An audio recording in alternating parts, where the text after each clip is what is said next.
overachieving and underachieving. The basis was we will take the Vegas over-under for Ole Miss and Mississippi State. We will add or subtract a game and a half to get what would represent overachieving, what would represent underachieving. The Vegas total for Mississippi State in 2023, most places, is 6.5 wins. And so overachieving would be an 8-win season in Zach Arnett's first full year as the head coach at Mississippi State. Underachieving would be a 5-win season. So 8 or more would be overachieving, 5 or less would be underachieving.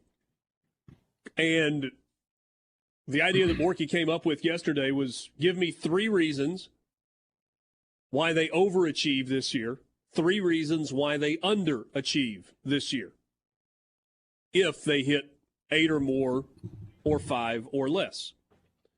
We did that with Ole Miss yesterday. Hey, Dad, let's do that with Mississippi State today, and let's start with the positive.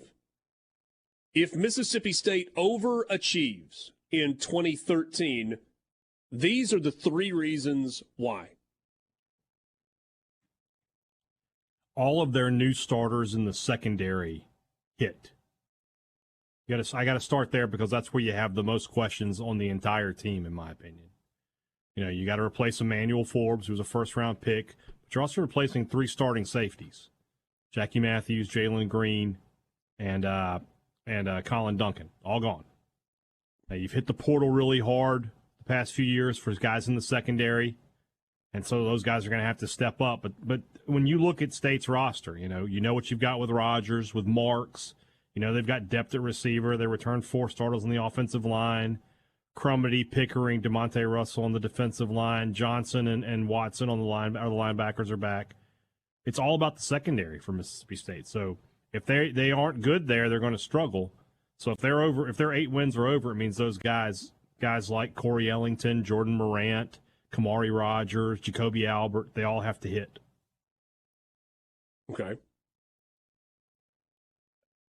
I think my first reason would be Mississippi State went 4-2 in its toss-up games. Now, you can debate what the toss-up games are, but in this scenario, if we're talking 8 or more wins, that means they won their 4 non-conference games. Southeastern Louisiana, Arizona, Western Michigan, Southern Miss. Yeah. So you can't really debate who the toss-up games are, by the way. You really can't. I would say there's easy. Yeah, I would say there's 6. Yeah. South Carolina, Arkansas, Auburn, Kentucky, Texas A&M, Ole Miss. Now, you might debate whether Texas A&M is a toss-up game depending on how you feel about Texas A&M this year, but depending on how you feel about them this year. But recent history would tell you that is absolutely a toss-up game. Results on the field, and so State went 4-2 in those 6 games. Now, I know this is not exactly like an on-the-field or a personnel-based reason why they overachieved, but I think it's a reason, or would be why they overachieved. The combination of A&M and Kentucky and Auburn and Arkansas and Ole Miss and South Carolina netted 4 wins for Mississippi State. Is that doable? Sure. Is it likely? I don't know. I mean, if you've got 6 toss-up games, you might say the likelihood is you go 3-3, which would still have you over, but wouldn't. I mean, I don't know that a 7-win season, certainly for this conversation, but really about in any conversation, I'm not sure that you would call a 7-win season for Mississippi State an overachieving year. No, I would not. But if you win 4 of those 6 to get to 8, okay, that was the reason you overachieved. Yeah, Borky? I agree. Going to steal one of mine from yesterday because Mississippi State's implementing the tight end position. Haydad already mentioned the secondary. The portal guys got a hit. So the brand for Mississippi State football has not been transfer portal heavy in the same way their in-state rival is, but you're adding a pair of tight ends. And in fairness to the Georgia transfer, look at who's in front of him. But neither of them have been expected to produce at a high level. They're coming from big programs.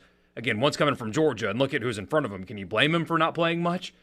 But they have to come in and they got to play well and they got to produce. And they weren't with the team in the spring. And you're also depending on a transfer wide receiver as well to give you something after you lose 3 of your 4 leading receivers. So those offensive portal guys have got to hit. And if they do, they can certainly overachieve, especially offensively. I like that. I'll give you one more, and we'll do a fourth one here. So, and then you may not even be aware. No, you of this, get 3. but Yeah, you get 3. You get 3. Okay. I get 3. Okay. So last year, Rodgers was not good on the road. He was good. He was good enough against Arizona. Played pretty well in that game. But LSU, Kentucky, Alabama, and Ole Miss, even in game state 1, Rodgers was not good in any of those games. The year before that, he was outstanding on the road. He played really well in the 3 wins against Texas A&M, against Auburn, against Vanderbilt, and even the 2 road losses against Memphis and Arkansas. He played really well in those games. Was over 400 yards passing in both of them. Got to have that Will Rogers. Got to have the Will Rogers who knows how to play and win on the road. And if you have that guy, because your toss-up games that you just mentioned, 4 of those 6 are on the road. You got to be able to win on the road in the SEC if you want to have a good season. He's got to find a way to win a few of those games. So, one of the reasons Mississippi State, if they overachieve this year, will be because there was no drop-off in what they did defensively with a new defensive coordinator in Matt Brock, taking over for a guy whose sole focus, with very little oversight, was the defense previously in Zach Arnett when he served as the defensive coordinator under Mike Leach. Is Zach Arnett still going to have his fingerprints on the defense? Yes. Is he still going to be involved with defensive game planning? Maybe even play calling in terms of building a call sheet and what they're going to do defensively during games? Of course he is. But that is not his sole responsibility anymore. He's got an entire program to run, an entire program to oversee. And that was a good defense for Mississippi State last year. And without that defense, they don't win the Egg Bowl. They played really well defensively against Ole Miss last year. There may be a couple of other games, hey, Dad, that you point to that you say without the defensive performance that they had, they don't win that game. And so if State overachieves this year, then they didn't really have a drop-off. There was not a loss of continuity with the transition from defensive coordinator going to head coach and new defensive coordinator inserted. Yeah. I mean, you're absolutely correct. And let me just tag my third one onto that because it's kind of along the same lines. Generally speaking, when you change offensive systems, it takes a little while. And there's some dramatic instances of that, right? When Georgia Tech goes from a triple option offense to more of a pro-style multiple offense, it really took a while, to the point that they changed coaches last offseason because it just didn't work. This is not that dramatic a shift, but going from the air raid to a more traditional offense, and I know Zach Arnett's told us that, there are a lot of principles that are still going to be in place. We understand that, but it's still a change. When Mississippi State went from a traditional pro-style offense that was run heavy into the air raid system, there were growing pains. Like right out of the gate, it looked awesome against LSU, and then not so much after that because defenses changed along the way. And so the transition for Mississippi State offensively this year with Kevin Barbay coming in to be the offensive coordinator was a smooth one in which the offense didn't really take a step back. It may have looked different, but from a production standpoint, it stayed the same or close to it. And if that happens, and we look up at the end of the year, we go, well, it's part of the reason they overachieved. They made a smooth transition to a different style of offense from what they were doing. And not being disrespectful when I say this, Zach Arnett can say whatever he wants to about an offensive system. It's going to look different offensively this year for Mississippi State than it has for the last few years with Mike Leach calling plays. It just is. Yeah. Just, from a formation standpoint, there's going to be a tight end on the field. Going to be some more two-back sets. I mean, it's just going to look different. Guys that still run the air raid don't look the same as Mike Leach's air raid. 100%. Lincoln Riley's a disciple, and USC doesn't look the same. So is Dana Holgerson. Bruce Feldman did an article today talking to defensive coaches who coach under air raid coaches. Didn't talk to Arnett. I felt like that was a miss. That is a miss. Like, how do you not talk to the guy who just took over from Mike Leach? I don't get that. The underachieved number for Mississippi State, for the purposes of this conversation, is 5 or less. Vegas odds set at 6.5 wins for Mississippi State. You go 1.5 under that, we're at 5. Mississippi State only wins 5 games. It was an underachieving season. I don't think anybody would debate that, especially coming off a 9-win season a year ago. So, hey, Dad, if Mississippi State underachieves this year, these are the 3 reasons why. The first one's really easy. Either Will Rogers can't run the offense or he gets hurt. It's as simple as that. If Rogers isn't good to go, then State's not winning a bunch of games. It's just that simple. Mike Wright can't run the offense the way you want. Chris Parson is not ready to run this offense. Will Rogers has to be the guy from day one and play at a high level from day one. Yeah, because when you call something a quarterback-friendly system, it's not fair to the quarterback because you still have to execute and throw the passes and throw the touchdowns and do everything. But Mike Leach's air raid is as quarterback-friendly as an offense could possibly be. I mean, there's a reason. Look at all the records that his quarterbacks put up and then what they didn't do at the next level. Mike Leach was able, in his past, to make average, in some cases below average quarterbacks put up crazy numbers. The system was just so very friendly to quarterbacks. I don't think that Will Rogers is a below average ability quarterback. That's not what I'm saying. But can he handle more? Because he is going to be asked to do more than he was a year ago. Can he do that? If that answer is no, are you winning with not good quarterback play in the SEC? Well, no. No. Okay. What's number 2? I mean, it might just be the inverse of what my number 1 was for the reasons they are good, is that the secondary gives them problems. I believe in the front 6, or it could end up being.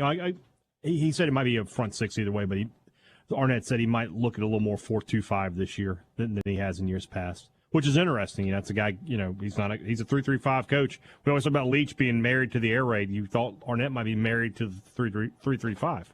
Maybe not.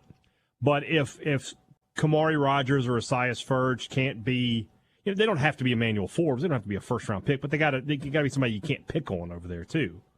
And if those safeties, nobody steps up to fill those roles, it doesn't matter how good you are up front. There's going to be guys open in the secondary. So State has got to have those guys play well. If they don't, then it's going to be a really long season.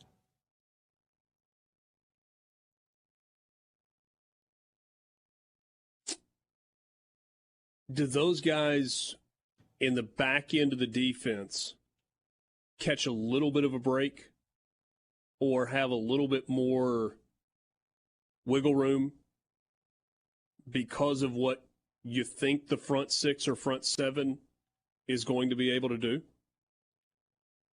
Yeah, because you would think they're going to generate pressure, and they should be able to do that. And so that gives you some opportunities there. But at the same time, if the quarterback looks up and he's like, I got to throw quick, but that quick read is open, and what are you going to do? Sure. Well, and the SEC is too talent-rich to not have offenses not be able to take advantage of an incomplete defense. Yes. All right, so what's number 3?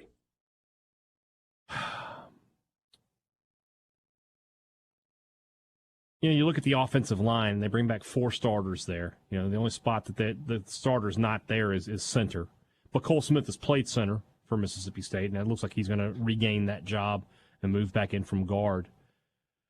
But, we all remember how painful the transition was from what Moorhead and Mullen ran to the air raid and how State had trouble blocking 3 with 5. There'll be a transition again. Now, I happen to think that, these are, for the most part, these are Mississippi kids who grew up running the football their whole high school careers, and they were recruited for the most part to run the football by Mullen or Moorhead.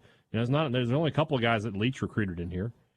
So, I think they should be able to make that transition. Run blocking at the end of the day is mostly just leverage and power. I hate to simplify it because it's not that anybody can do it, but it's less complicated than pass blocking is. And so, if they're not able to make that transition, if they can't control the line of scrimmage, if they can't help at the point of attack, then it's going to be trouble for Mississippi State, because Marks is not a back who's like I'm to use the most extreme example, Derrick Henry, who can just break tackles and run over guys. Marks is a guy who he's a one-cut runner. He's a guy who gets out of the open field and he's dangerous, but you got to give him that little burst that he can burst through to get started. So let's look at the schedule for a second and paint a picture where it doesn't go well. And this is not Richard being negative about Mississippi State. That's the point of the exercise here. Because we talked about a best-case scenario where if you take the 6 toss-up games and Mississippi State goes 4-2 in those 6 toss-up games and they win their 4 non-conference games, you're sitting at 8 wins and everybody feels good about the season. Yeah. You got to start with a non-conference game. You got to start with Arizona in week 2. Jason, who lives in the state of Arizona but is from Mississippi, was touting Arizona and Jed Fish a year ago. And he says the pucker factor was high in that game in Tucson a year ago until Mississippi State got the pick 6 return for touchdown and kind of opened things up. But is this year 3 or year 2 for Jed Fish at Arizona? Year 3. It's year 3. Year 3. You got a returning quarterback with some experience. And, so there's one. If that doesn't go the way you think it's going to go. And then LSU, which was not a toss-up game, in the ones we were talking about earlier, that goes that way. Mm-hmm. Yeah. South Carolina can be a hard place to win on the road. You don't win that one. Yeah. In this scenario, you could be 1-4 at the end of the first month. Yeah. Because Alabama's that 5th game. And then it gets hard, right? I mean, you got Western Michigan mixed in. You feel like that's a win. We don't know what Southern Miss is going to look like as they go through the season. And that's not a roster. It's a good roster, and it's a roster that is built to compete in the Sun Belt and maybe even push for a Sun Belt title, but it is not a roster that is built to go on the road in an SEC stadium and win. And yet, in-state rivalry, maybe playing with some confidence. If Mississippi State has not played well and the record doesn't look good at that point, I mean, like you can get there. The intangibles, are what's at play there. But, I mean, losing to Arkansas and Fayetteville, not impossible. Not impossible. Losing on the road at the end of October to Auburn. It's a place that Mississippi State has played pretty well through the years. It's got some dramatic wins. Successful. But losing at Auburn is not, unheard of. Right. The home team in the Kentucky-Mississippi State series has dominated. I think losing that game is one that would be a surprise. But Kentucky, I mean, what's Devin Leary going to look like at quarterback? Texas A&M. In College Station? In College Station. In November. They did beat LSU last year. That happened. In that venue. Look, they have talent. They have 5 talent. wins last year, and 2 of them were their last 2 games of the year, and one of them was against LSU, who played in the SEC championship game. Yeah. I mean, the talent's not the issue there. And then Ole Miss on Thanksgiving night. Clearly a rivalry game. How are the 2 teams feeling about themselves going into that one? All that stuff. I mean, there's a bleak picture that you can paint. Sure. For this Mississippi State But team. at the same time, I can paint a picture just as easily where they beat Southeast Louisiana and Arizona, and they're playing with a lot of confidence. And the LSU series has been very competitive over the last decade after 2 decades of it not being competitive. I mean, is LSU just completely unbeatable coming to Starkville? No. So what if State, pulls out an upset there, and then they go to beat South Carolina? They lose to Alabama, but they're 4-1 at that point. Probably going to lose a couple more than they shouldn't because I feel like they would. But they could go 9-3. I feel like you're arguing against me. We did that already in painting the rosy picture. Yeah. Well, the rosy picture, we said 8-4. I can get you really rosy and then say that LSU is not an unlosable game for Mississippi State. They can find a way to win that game. So you put that into a toss-up category, and then instead of going 4-2, No. I would not. No. LSU will definitely. You just win in an upset. Yeah, it would be an upset if State won. Yeah. Fascinating season. So many questions that have to be answered that we don't get answers to until the games are actually played. But there's a path in both directions for this Mississippi State team.